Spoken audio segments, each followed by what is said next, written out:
Mrs.StarrHarper here again for part 3. Before I start talking about the paintbrushes and how I do my wedges, I have human hair that I'm putting in this baby doll's head. I think I'm gonna do the I can't remember the name of it. I know it starts with the C. I think it starts with the C.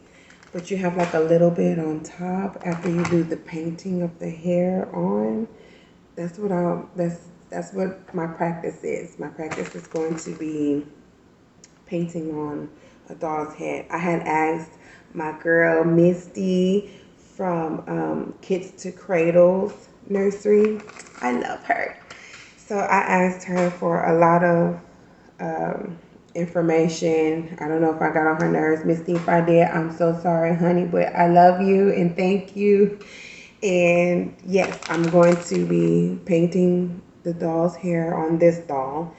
This is my practice doll, y'all. This is it's practice. And then I'm gonna root some of this hair on top. I might straighten it out because I don't want it this curly, but yeah.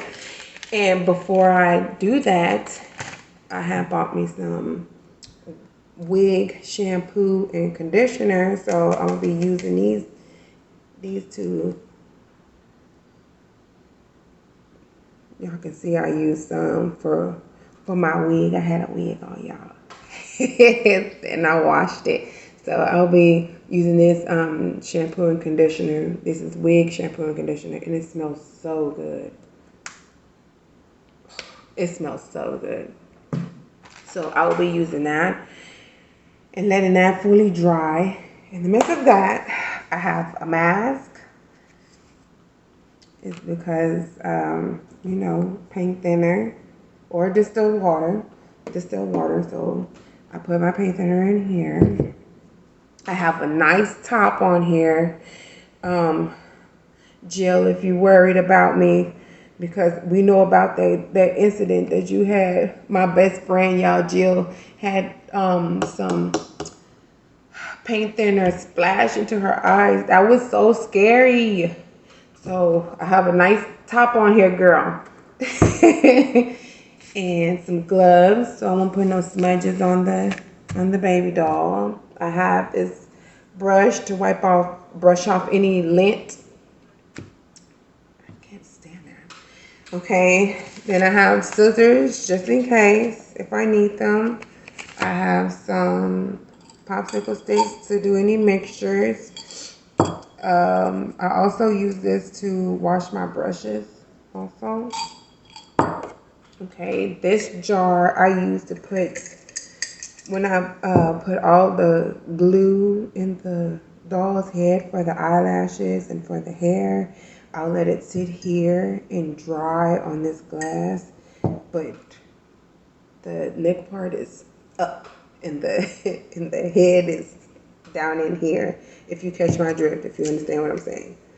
So these are some of the paint brushes that I use. I use this brush to brush the eyelashes up, to keep them up.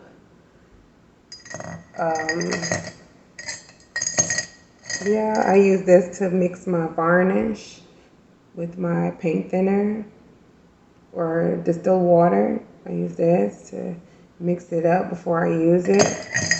I use this brush. You can tell I've been using it. I gotta wash this brush. I use this brush to brush it on and then dab it off.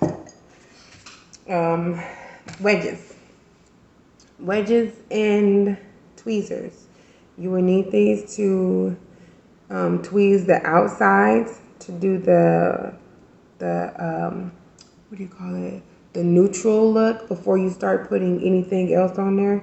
You take that one, the one that you use with all the edges off, or just the four corners. I don't know. Maybe all of it, yeah.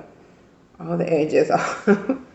And then for the matting, you will want to take the edges off, of course, but like a tiny bit is because you're going to be picking holes in the middle of it also to make a good, like a I wouldn't know how to explain. Like SpongeBob with all them holes in it. That's how it'll look. So you'll put the paint on the upper part and then dab it on there, or put the paint on the kit and then dab in that same spot, so it won't look like a big old blotch of paint on there. These pads, I use these to cover up the kit, is because if I use these to cover up the kit, no lint. I use this to cover up the kit, lint. So I use these to go up under here. And if I need to wipe the paintbrushes on here, I'll just wipe the paintbrushes on here instead of on here. And then I'll just use this to cover up the kit. I don't know. It works for me. I don't know if it works for anyone else, but it works for me. Now, next to me is the New Wave. This is the one I use.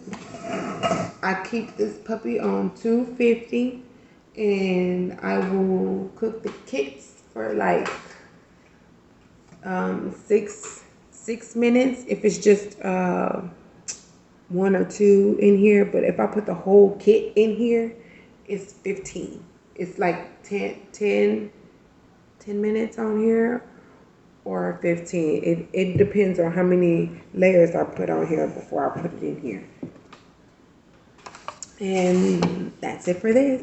Bye.